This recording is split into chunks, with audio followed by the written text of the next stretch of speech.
Bom, agora coube a mim, Carlos Eduardo Marques, mestre, professor, mestre, especialista em Direito Constitucional, autor do livro Fortalecimento dos Municípios como Solução para o Brasil.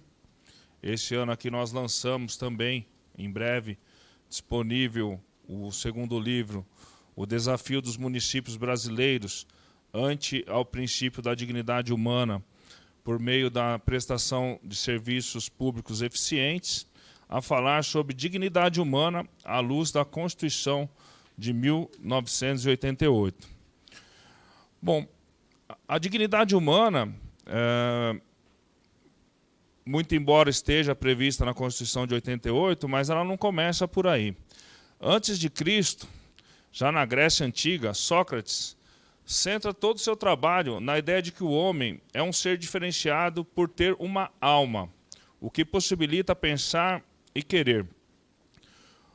Logo após Platão, ainda antes de Cristo, 427 a 347 antes de Cristo, situa o homem e seus direitos ao relacionamento deste com a polis, com a cidade e a política. Cidade, todos nós sabemos também, sinônimo de municípios hoje. Hoje o Brasil tem 5.570 municípios. Diz ainda, caracterizada em sua obra A República. Para Aristóteles, que também viveu de 384 a 322 a.C., diz o seguinte na sua obra A Política.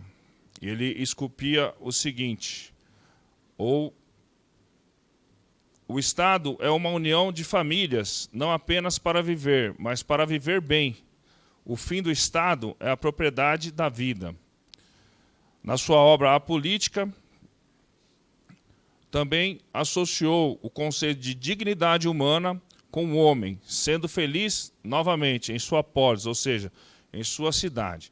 Então vejam que o tema dignidade humana, ela é discutido, e até porque o ser humano existe muito antes de Cristo, e Cristo, nós falamos aqui, sempre ressalto, não por uma visão de religião ou religiosa, mas simplesmente ou tão somente para fazermos aquela linha do tempo, antes de Cristo e depois de Cristo, e as próprias palavras sagradas, ou a Bíblia, já traz, ou trazia também, algumas passagens,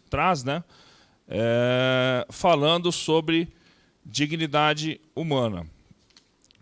Cristo também trabalhou bastante sobre o viés da dignidade humana, trazendo sempre o bem-estar para o próximo, para os seus seguidores, para os seus discípulos, e assim sucessivamente. Sem querer traçar aqui ou imprimir nenhum viés religioso. Na Idade Média, depois de Cristo, Tomás de Aquino ainda também deixou um belo trabalho sobre a questão da dignidade humana. E, paralelamente a isso, nós traçamos também não só a questão do ser humano, mas a questão do Estado.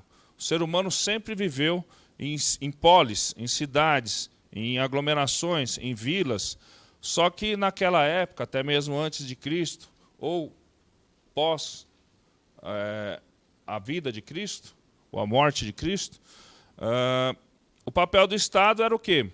Era ter o seu rei, como o senhor já citou aqui na Revolução Francesa, já chegarei lá rapidamente também, ter os seus imperadores, seus reis, e os cidadãos, dentro de todo esse contexto, e muito embora antes de Cristo, vários séculos antes de Cristo, já se falava em dignidade humana, ou seja, a dignidade do ser humano, do cidadão, em Estado, na polis que ele vivia,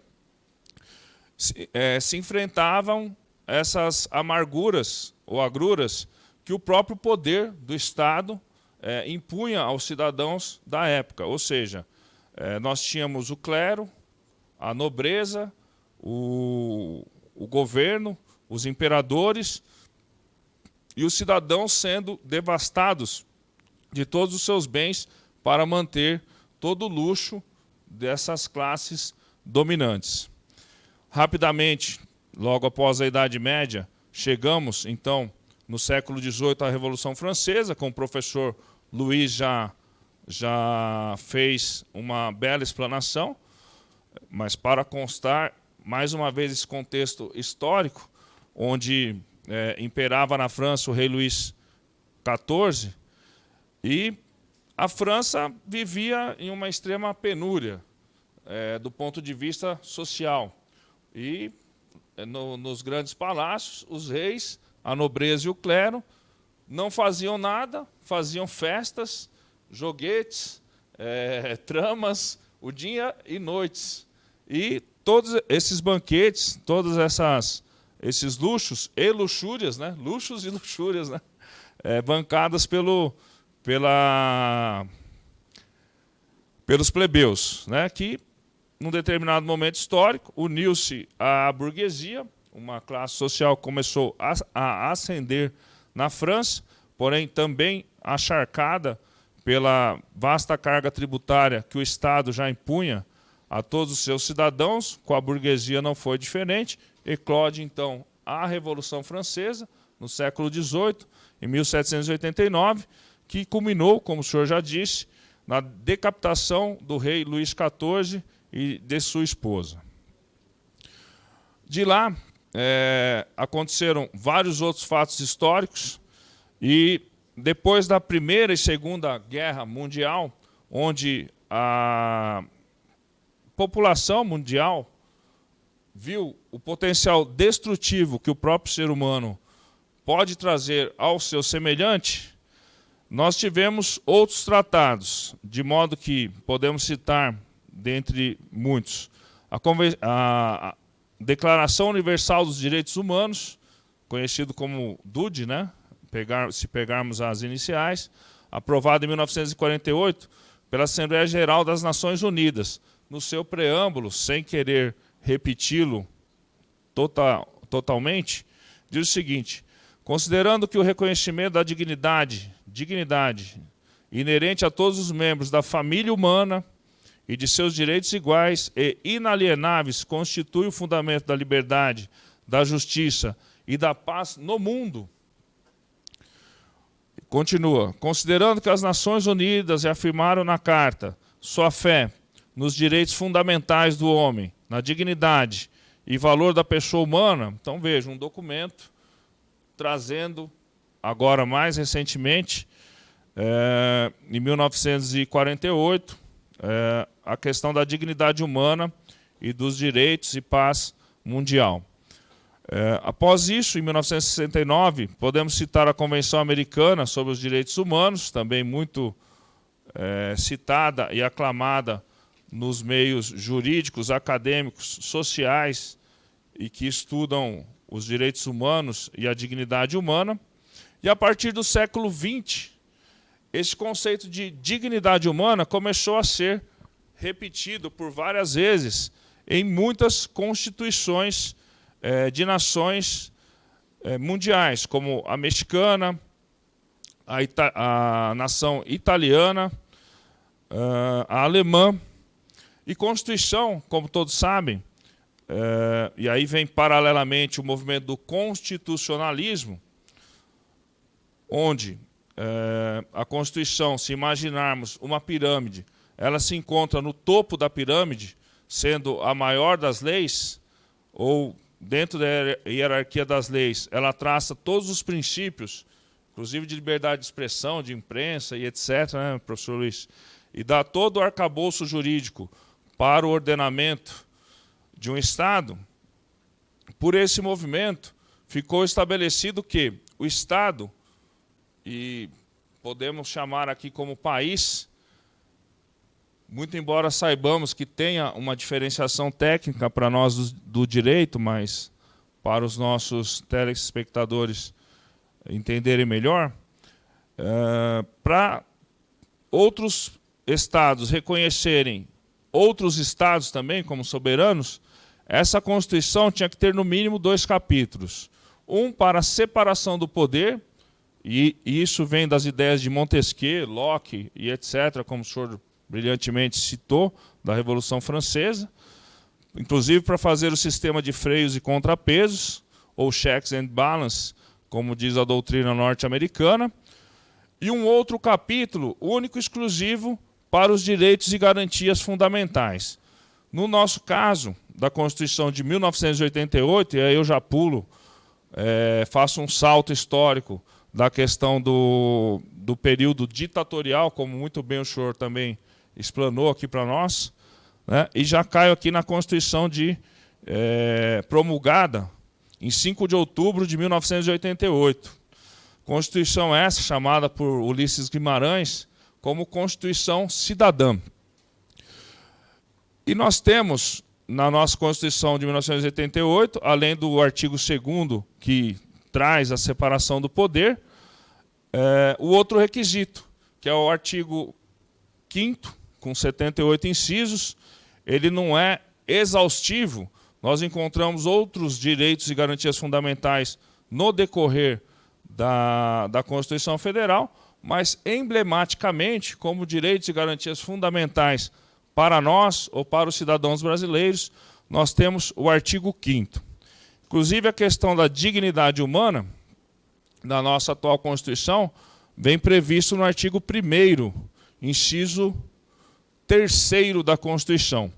Então vejam, como eu acabei de dizer aos senhores, muito embora não esteja no artigo 5º, mas sim no artigo 1º, a questão da dignidade humana também é um direito e garantia fundamental que o Estado brasileiro tem que zelar para os seus cidadãos. Os direitos e garantias fundamentais, rapidamente falando, e por que fundamentais? Sem eles não se existe. Ou para se ter uma vida digna. Daí, dignidade humana. Feliz. Felicidade. No conceito aristotélico, inclusive, como disse agora há pouco, e me parece que é um conceito trazido lá por Aristóteles, 300 anos antes de Cristo, mas muito atual. Até deixo, sempre que posso, a orientação de quem puder ler as obras de Aristóteles, uma, pelo menos, a Política, escrito por Aristóteles, e se quiser ler duas, leia Ética a Nicômaco, né? Mas pelo menos a Política, é um autor de séculos, milênios atrás, um pensador, mas que traz conceitos, parece que ele está vivo ainda. Né? Se você ler, se debruçar na obra de Aristóteles, coisas que às vezes quebramos a cabeça hoje para chegarmos a algumas conclusões, já 300 anos antes de Cristo, ele já cravava nas suas obras quais eram as respostas, e muitas delas me parecem muito presentes, né? Mas, enfim, como dizia, direitos e garantias fundamentais e a dignidade humana são direitos que o Estado tem que... O Estado ele é muito forte, ele tem muito poder, muitos poderes, muito poder do ponto de vista de Estado. Contra o ser humano, nós costumamos brincar. É um elefante diante de uma formiguinha, não é verdade? Então, o Estado, além de garantir esses direitos e garantias fundamentais, ele tem que usar todo o seu potencial também para trazer a dignidade humana para os seus cidadãos. E aqui nós notamos, ou a partir da Revolução Francesa, talvez seria o ponto de transformação das funções do Estado. Se antes os seus cidadãos, seus plebeus, tinham que se dispor de todos os seus bens para fazer as vontades do Estado, figurado na pessoa do rei, da nobreza e do clero, pós-Revolução Francesa, diante de todos esses documentos que nós citamos, muda-se então a concepção de Estado, onde o Estado, sim, tem que se dispor de todo o seu potencial, de todo o seu poder, como Estado, para trazer a dignidade humana a seus cidadãos. Ou seja, a cada cidadão lembrando que um cidadão não é igual ao outro. Professora Márcia Cristina de Souza Alvim afirma que, foi minha orientadora de mestrado, o reconhecimento da dignidade da pessoa humana, embora pareça saltar os olhos como uma condição basilar, quase óbvia, para o estabelecimento de uma harmoniosa convivência social, é, na verdade, condição que demanda constante luta e conquista, bem como uma vigilância permanente para que não venha a ser aviltada ou a se perder. Então, da mesma forma, eu faço uma analogia, seu Luiz. Muito se fala dignidade humana, dignidade humana, dignidade humana, mas o que é essa dignidade humana? São conceitos abertos que, se você não tiver toda aquela preparação, e me parece que um dos viés para resolver a questão da falta de contraditório, na questão das reportagens, tanto para o cidadão saber também discernir o que uma emissora quer dizer ou não, o que é verdade, o que não é, etc. Me parece que a educação dos cidadãos, né, o senhor citou números gigantescos aí de analfabetismo no Brasil, é o caminho pelo qual a nação brasileira tem que percorrer, né, para que cheguemos a uma melhor nação daqui a algumas décadas, daqui a alguns anos. Mas, enfim, parece que a dignidade humana está em todos os lugares, mas não está. Porque é a mesma coisa que o senhor fala, ou o senhor disse, né?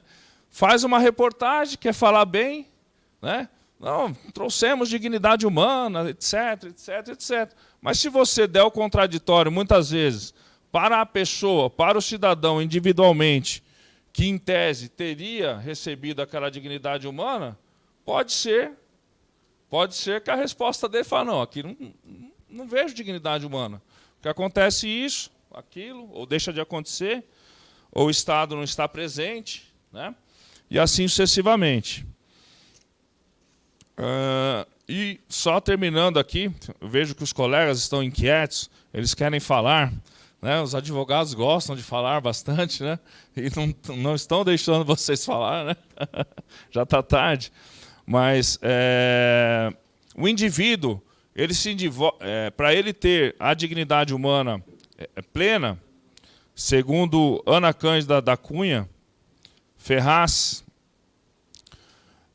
cita no seu livro, né, que na definição de juristas e cientistas, a pessoa humana possui 6 dimensões. Eu lendo hoje, eu acredito que nós tenhamos, com todo respeito à nobre professora, até mais algumas dimensões, né?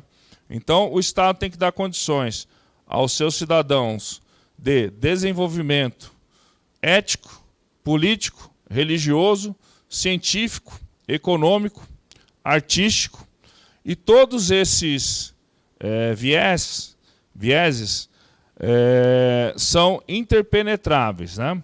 Ou seja, todos eles devem ser desenvolvidos por meio do potencial do Estado, juntamente com o ser humano. Penso que assim teremos, e aí o Estado traz, juntamente com os seres humanos ou cidadãos, a tão sonhada dignidade humana, e por isso que a atual Constituição de 1988, agora fazendo 32 anos, foi denominada por Ulisses Guimarães como a Constituição Cidadã.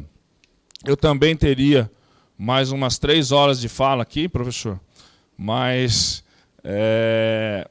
sei que o horário se alonga e gostaria de terminar dizendo que, para que se cheguemos a essa dignidade humana, há de se ter uma concatenação entre Estado e cidadãos. Mas para que os cidadãos sejam, em tese, beneficiados, eles têm que saber quais são os seus direitos, suas obrigações e as funções do Estado. Agradeço a todos